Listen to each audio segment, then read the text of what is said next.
We have an amazing artist who's going to come join me. Jock. Any of you guys Jock fans out there? I mean, All-Star Batman, Detective Comics. Anyhow, come on up here, Jock.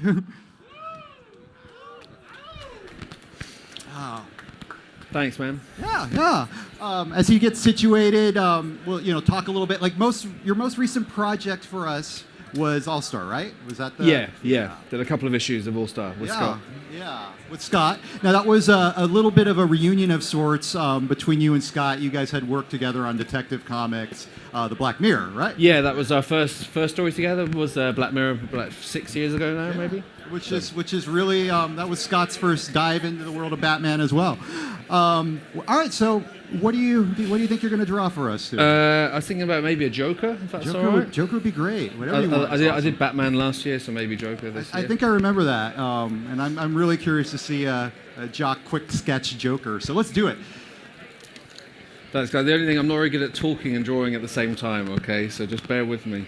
It's all right. I can talk and they can watch. They're here to watch you. Yeah, but make me look good. They're here to watch you. Yeah.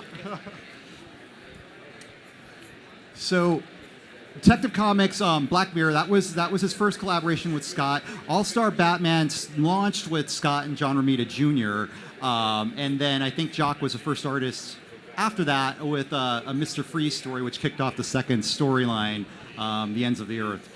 So, did you guys read that? Like The Ends of the Earth? Did you guys read the Detective or All-Star Batman storyline? It was frightening. Which means Jock is kind of the perfect artist for it. Was that the first time drawing Mr. Freeze? Yeah, it was. Yeah, and Scott was very encouraging for me to try, a different look. So we kind of went all out and tried to make it as kind of just for the issue to feel as cold as possible, Yeah. And Matt Hollingsworth did the colors, and I felt like he did an amazing job of making the environment feel super cold. Yeah, that issue came out a little while ago, but the collected edition has not come out yet. It should be coming out soon. Unfortunately, I don't have the exact date up here, but that would be the next volume. It would be volume 2. So if you haven't seen that, you can. Also, the issues are available digitally. So I never pencil very detailed. It's always pretty loose. I prefer to draw with a pen.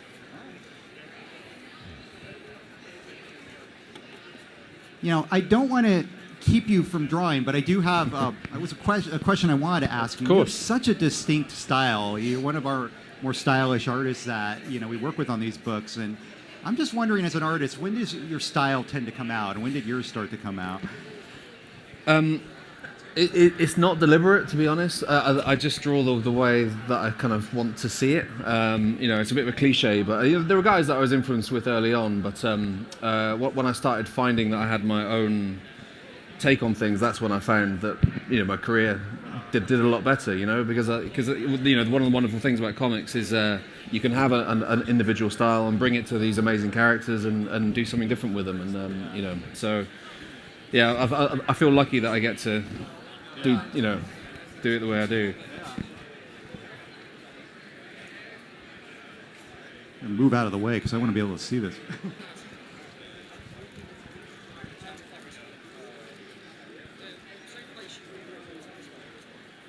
So are there any of you guys out here watching, or any of you artists? Raise a hand. No artists. One very, very tentative hand. All right, and we have some people volunteering others. Yeah.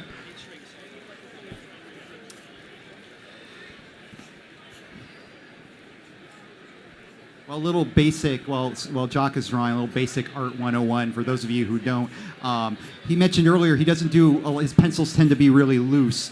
That's not something, there are other artists that work that way, but that's also, a lot of artists have really, really, really tight pencils.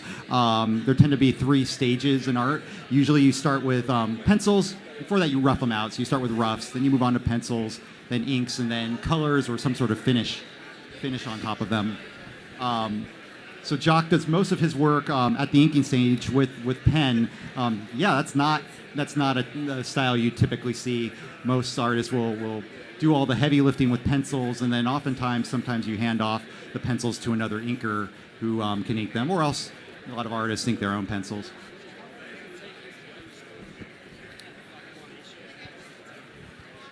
Jock, about how long does it take you to do one issue of a typical It comic? totally depends what the deadline is. If I have no deadline, it can take me, count the months. But no, it doesn't work that way. I definitely work better under pressure. Basically, drawing comics, it gives the artwork a nice flow and consistency.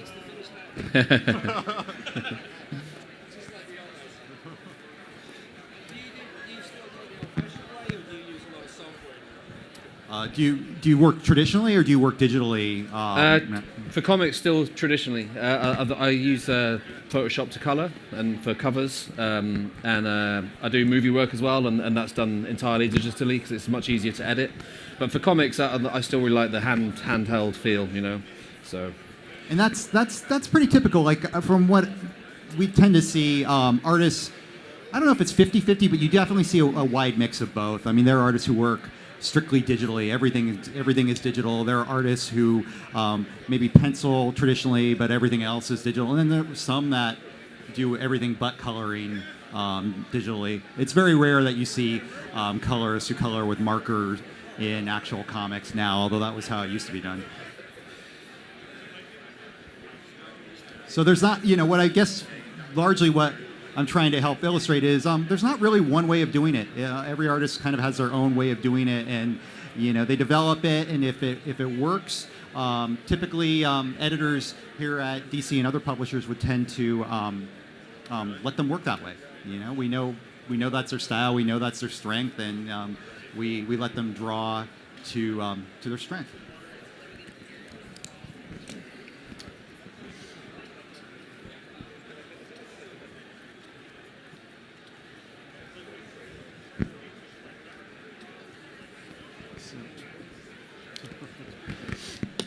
Yeah, Jock's art tends to not be. It's the type of stuff that haunts your nightmares. The ends of the earth.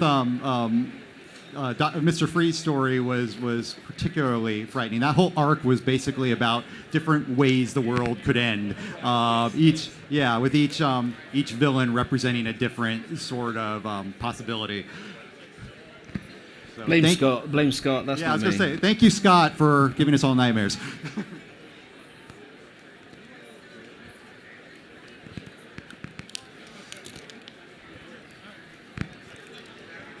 Now, is there any of you out there, have any of you read Jock and Scott Snyder's first collaboration, The Black Mirror?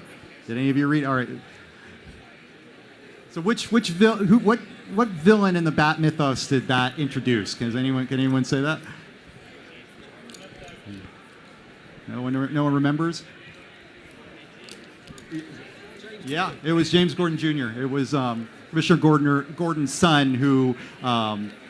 spoiler alert, but it's an old spoiler. Turns out to be a killer. That was the thing that made me draw the comic. So Scott phoned me out of the blue and told me about the idea for the story. And when he said that it was the baby that fell down at the bottom of Batman Year One, I was just such a cool idea. Yeah, and that's something that DC has since picked up and run with. James Gordon Jr. was a villain in Batgirl for a while in the New 52, and I think he might have even been part of the Suicide Squad for a little bit in the New 52 era. So definitely, if you're a Batman fan, it's still available as a graphic novel. It's highly recommended. And then, of course, Scott would go on and write Batman for the New 52 and continues to do it.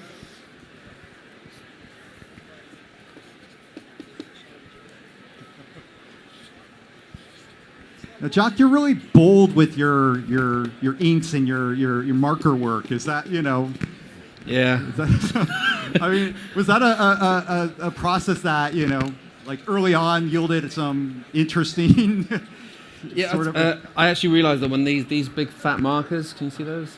When they start running out, you get like a dry brush effect, Yeah. and they're a bit cumbersome. They're a bit big, so you do have to be, but you either have to go big or go home kind of thing.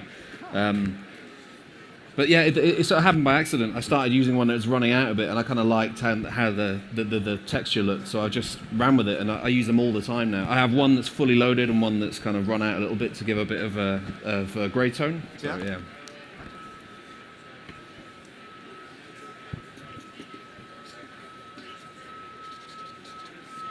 I really like things that just make different marks, you know? Yeah. I was chatting to Bill Sienkiewicz. We were at a show in Brazil earlier this year, and he was saying, like, he's like a crazy scientist with pens. He'll take them apart, he'll cut them open, he'll put different inks in you know, he's like, you know, anything that will just make an interesting mark, and I love that, and especially as more comics are becoming digital, I love the guys that can still, you know, throw ink around and, you know, hopefully make it look good.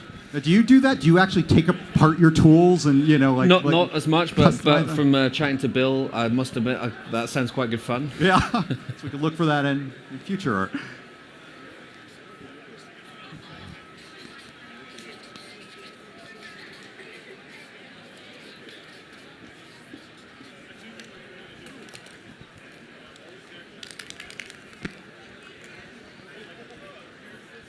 Now, if you guys are Joker fans,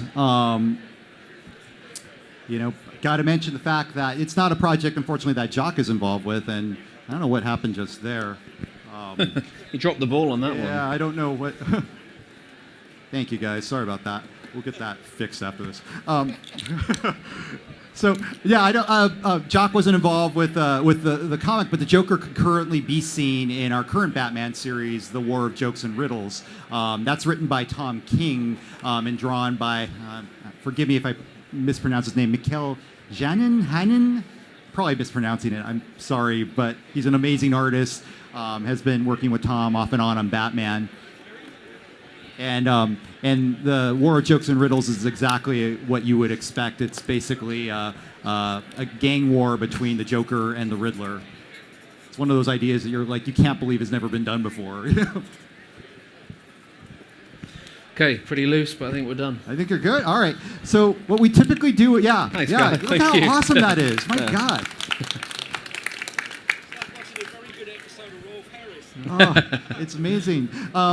So what we typically do is we give this away. We usually ask a trivia. I've been asking a lot of trivia questions. Let's ask one more. The Joker also recently appeared. When I say recently, I'm talking about in the last 2 months in another high-profile comic. Does anyone know what it is? What'd you say? Yeah, I heard you say it first. So that's it. Yeah. There you go. Thank you very much, Jock. I appreciate it. Thank you. Thanks, guys. Thank you.